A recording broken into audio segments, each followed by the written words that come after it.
Welcome to Around the Weird. Here's your host, the museum curator of the strange and unusual, Mr. Nothing. Thank you, mysterious voice, and welcome back to Around the Weird, a booktube channel where I talk about all the unusual and out of the ordinary literature that I have found in my travels.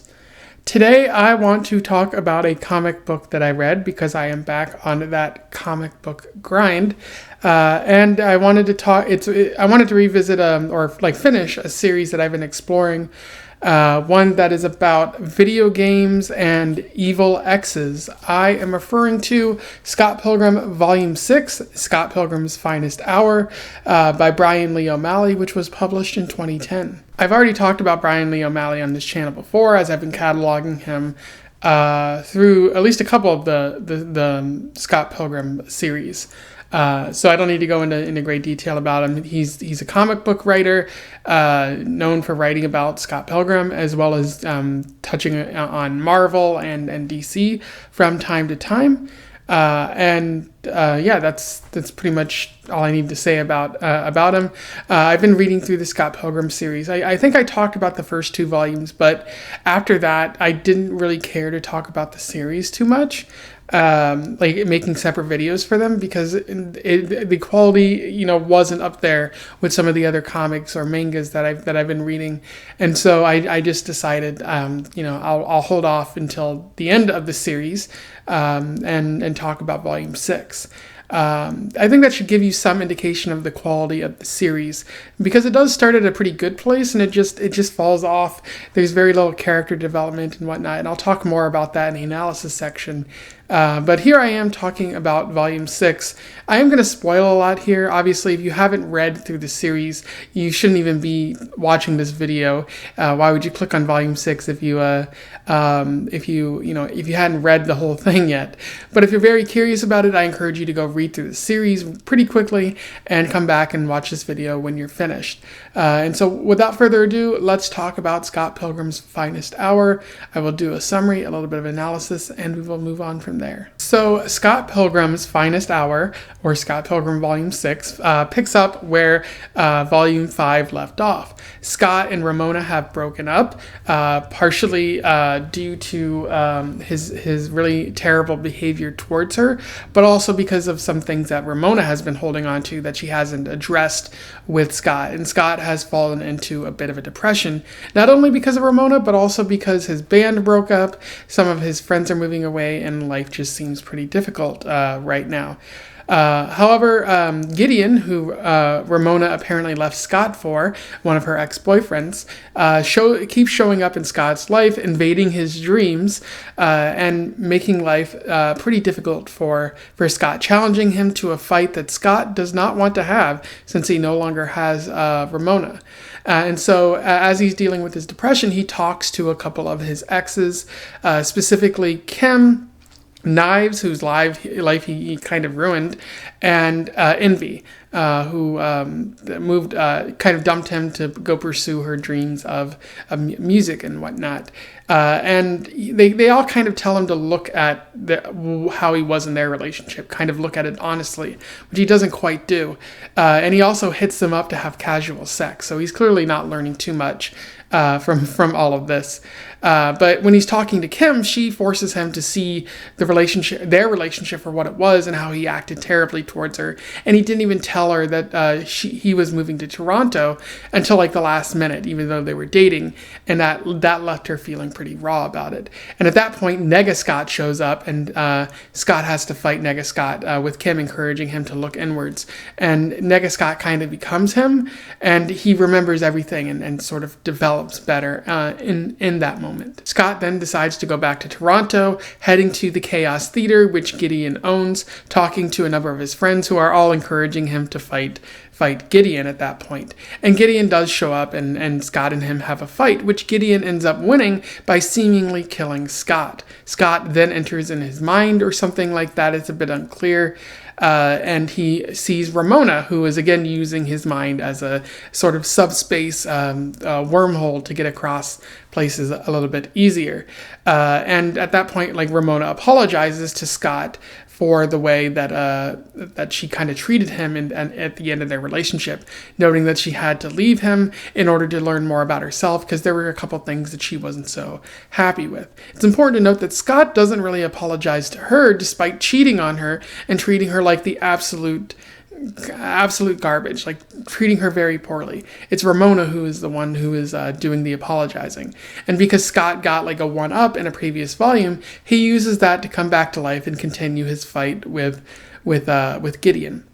Although it's important to note that he kind of doesn't want to fight Gideon still because, again, Ramona left him, and he, like, at that point, what is he fighting for if Ramona doesn't seemingly want to be with him? But then Gideon does try to kill Ramona at that point, and also announces that he's doing all of this in an effort to create 7 of his own frozen exes, because these are women that he's been obsessed with and wants to lay claim to, that he hasn't gotten over because they haven't wanted to date him.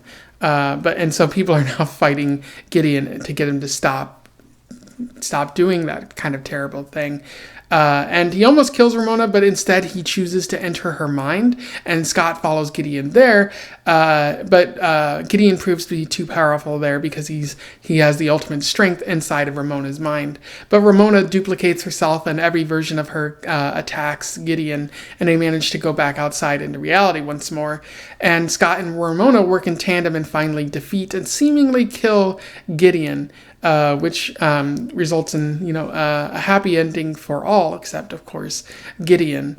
And as the story comes to a close, Scott and Ramona talk about their relationship and how there's hope and how they're willing to try again and see where things end up from there. And that's where the story ends. In terms of analysis, there is a little bit worth talking about with Scott Pilgrim Volume 6, as well as the series at large. I'll try to commentate on like what I thought overall with the series, because I don't really want to make a separate video about this entire thing.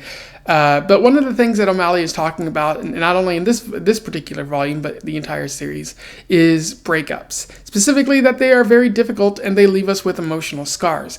Not exactly breaking new ground here. It's not exactly what Malley says, but how he chooses to say it, like how he illustrates it using the comic, which feels a bit different than what I've seen in the past, except for, because I watched the Scott Pilgrim movie before I read this, so it does feel kind of similar there, but that is, of course, the inspiration.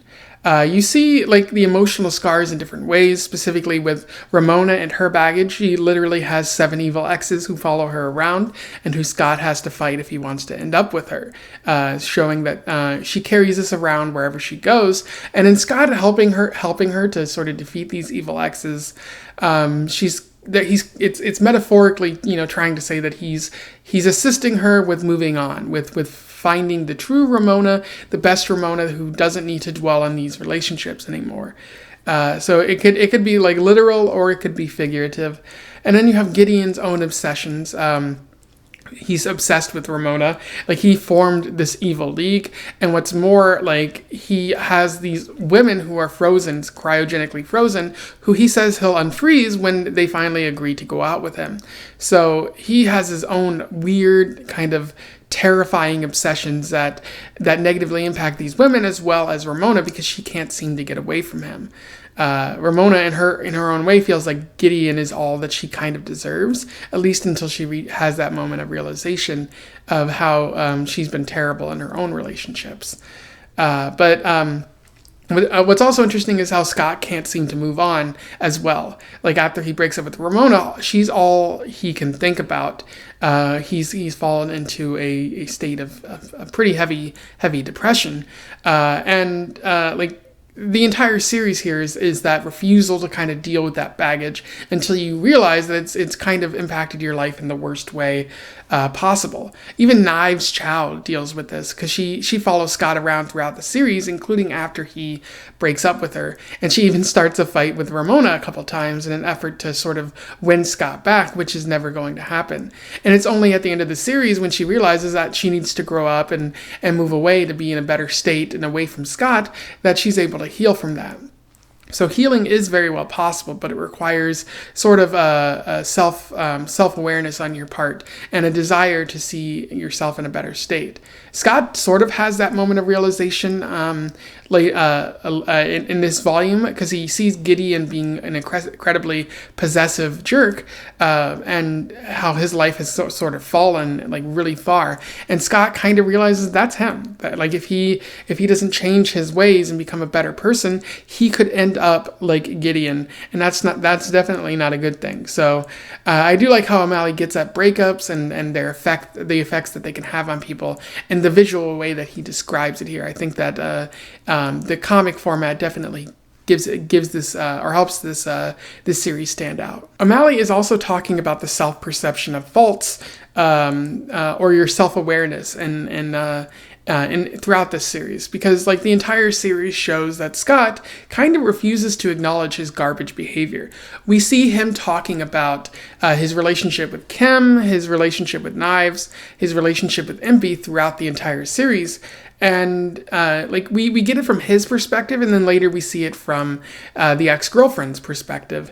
And it becomes aware that Scott's not really telling us something, or he's actively omitting things from his past in order to come off as a better person. Or maybe he just doesn't know that he's this kind of awful human being.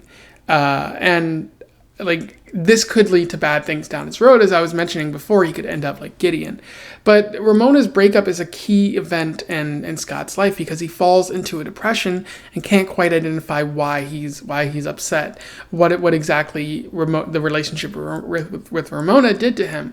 And much of the relationship with Ramona is Scott realizing that, oh, I'm behaving terribly towards other people, and I need to do better. There's an interesting quote that I would like to read to you that comes at the moment of realization for him. "Can't keep living like this, Scott. Leave me alone. I just need to kill him so I can forget her and move on. But if you keep forgetting your mistakes, you'll just keep making them again. I don't care. It's better than having to live with myself. Everything you've done wrong is just going to keep following you around, Scott." And it continues from there, but that's Kim talking to Scott and saying, hey, if you don't acknowledge your mistakes, if you don't realize that the way that you've been in relationships in the past, it's just going to keep happening and happening and happening until you have no one left but yourself. Kim realizes that, but Scott doesn't. But he does sort of realize that as this volume goes on, and that's really the crux of not only this volume, but maybe the entire series at large. With Scott not aware of it until it negatively affects his relationship with Ramona, and then working to become better.